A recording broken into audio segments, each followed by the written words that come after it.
Et l'invité de ce 24 heures en Alsace ce soir, c'est l'auteur de ce livre « Et la ville sera vide ». Bonsoir Olivier Clodon. Bonsoir.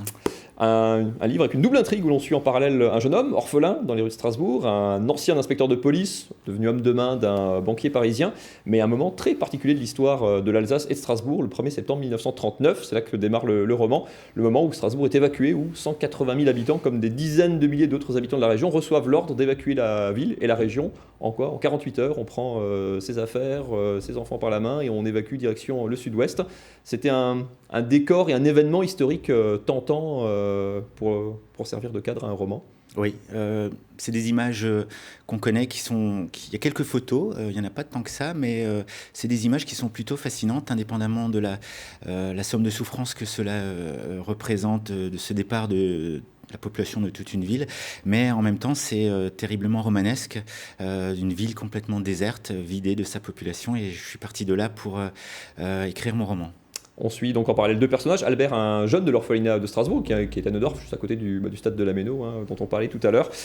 Lui, du coup, pour lui, cette évacuation, c'est une opportunité. Il en profite pour fuguer. Il est à la recherche de ses racines. Pour lui, c'est vraiment une opportunité, cet événement incroyable. C'est un jeune garçon. Il va fêter son 14e anniversaire et il est perclus de questions sur ses origines. C'est un orphelin. Il est né à Constantine, en Algérie, en 1925. Il ne sait pas pourquoi il est orphelin, pourquoi il a été abandonné. Il ne sait pas non plus pourquoi il a été transféré un jour à l'orphelinat de Strasbourg. Et le jour de l'évacuation, il décide de fuguer. Il revient à l'orphelinat, il fouille dans son dossier et découvre une adresse dans le centre-ville. Il ne sait pas ce que c'est que cette adresse, il ne sait pas pourquoi elle est dans son dossier. Et donc il décide d'aller voir et rentre de façon clandestine dans la ville qui est déjà vidée. Oui, où justement arrivent en plus les militaires et où arrive un autre personnage, un ancien inspecteur de police, devenu homme de main, on va dire, d'un banquier parisien.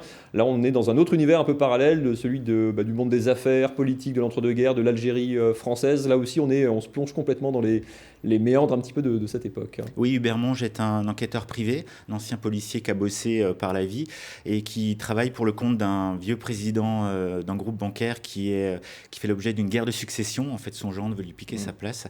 Et le jour de l'évacuation, il y a un télégramme qui arrive de Strasbourg, un télégramme anonyme qui explique qu'un stock d'or aurait été oublié dans Strasbourg. Et donc, le président Desroulets, c'est son nom, envoie son homme de main, Hubert Monge, aller voir ce qui se passe en toute discrétion parce qu'il pense que c'est un piège dans le cadre de cette guerre de succession.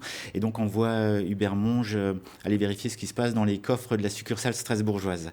Et vous avez raison, c'est vraiment l'ambiance des années 30 que j'ai voulu reconstituer, l'entre-deux-guerres, la Troisième République, où on a également, c'était une période qui était marquée par de grands scandales politico-financiers, ce qui permet de donner une touche d'enquête dans le roman, puisqu'il y a une histoire d'or, on ne sait pas si l'or est là ou pas, et voilà quoi.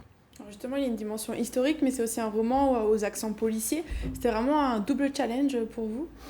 Oui, j'ai voulu mêler les deux. En fait, c'est à la fois un roman d'initiation, puisque les personnages grandissent, se construisent ou se reconstruisent, ils se trouvent ou ils se retrouvent. C'est un roman d'aventure, parce qu'on court dans les rues de la ville la nuit, on cherche des trésors, on fuit les soldats, etc.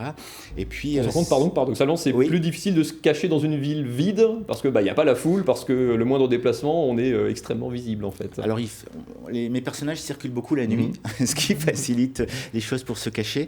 Et c'est également un roman historique, puisque ça se déroule, le cœur de l'intrigue se passe dans les 5 premiers jours de l'évacuation de Strasbourg, donc les 5 premiers jours de septembre 1939.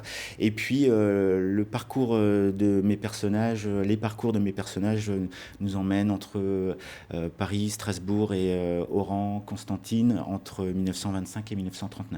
C'est votre premier roman, vous êtes dans la vraie vie, j'allais dire, journaliste aux dernières nouvelles d'Alsace. Il y a un point commun entre l'écriture factuelle, d'informations qu'on fait au quotidien dans un journal, sous un format forcément un peu contraint, et l'écriture historique, c'est quoi ? Il y a un point commun ou c'est complètement différent ? Alors c'est complètement différent. Dans mon travail de journaliste, je m'astreins à rendre compte des faits, rien que les faits. Dans mon travail d'écriture romanesque, je fais ce que je veux. On est plus libre dans l'écriture aussi. Tout à fait, exactement. Et par exemple, pour l'écriture de ce roman, je suis parti de ces images de la ville vide et j'ai fonctionné par cliquet. J'ai inventé des trajectoires convergentes. Je me suis posé la question de savoir quelle pourrait être l'histoire de personnages qui sont dans cette ville, pourquoi ils vont dans cette ville. Et donc, on fonctionne par cliquet et on invente des choses à partir des connaissances qu'on a, des choses qui nous animent au fond de nous-mêmes. Et voilà, donc on est beaucoup plus libre dans l'écriture. En tout cas, c'est de la création. Le travail journalistique, on relate des faits. C'est pas du tout la même chose. Est-ce que, je fais de la psychanalyse à deux balles, est-ce que parce que quand on est journaliste, on aime écrire aussi comme généralement, est-ce que du coup, le fait d'écrire un premier roman, c'est aussi, ça n'est peut-être un peu de la frustration qu'on a quand on écrit. Parfois, on n'est que sur l'info, on peut pas faire d'effet de style dans un journal ou tout comme ça. Et c'est aussi une manière de laisser libre cours au plaisir de l'écriture qui est forcément bridé quand on est journaliste. Alors je ne sais pas si c'est très bridé, mais en tous les cas, moi je prends beaucoup de plaisir à écrire en tant que journaliste et à écrire en tant qu'auteur de ce premier roman. En tout cas, je me suis super éclaté à écrire ce roman, à créer des intrigues et à imaginer comment emmener le lecteur dans cette histoire et faire en sorte qu'il suive ces vies que j'ai inventées de mes personnages en fait. Vous disiez que vous étiez parti de certaines images, mais est-ce que vous avez eu l'occasion de rencontrer peut-être des témoins également pour reconstituer en fait le contexte de cette époque-là ? Alors pas pour le roman. Pour le roman, j'ai fait des recherches pour que le cadre historique corresponde et soit raccord avec ce qui s'est réellement passé.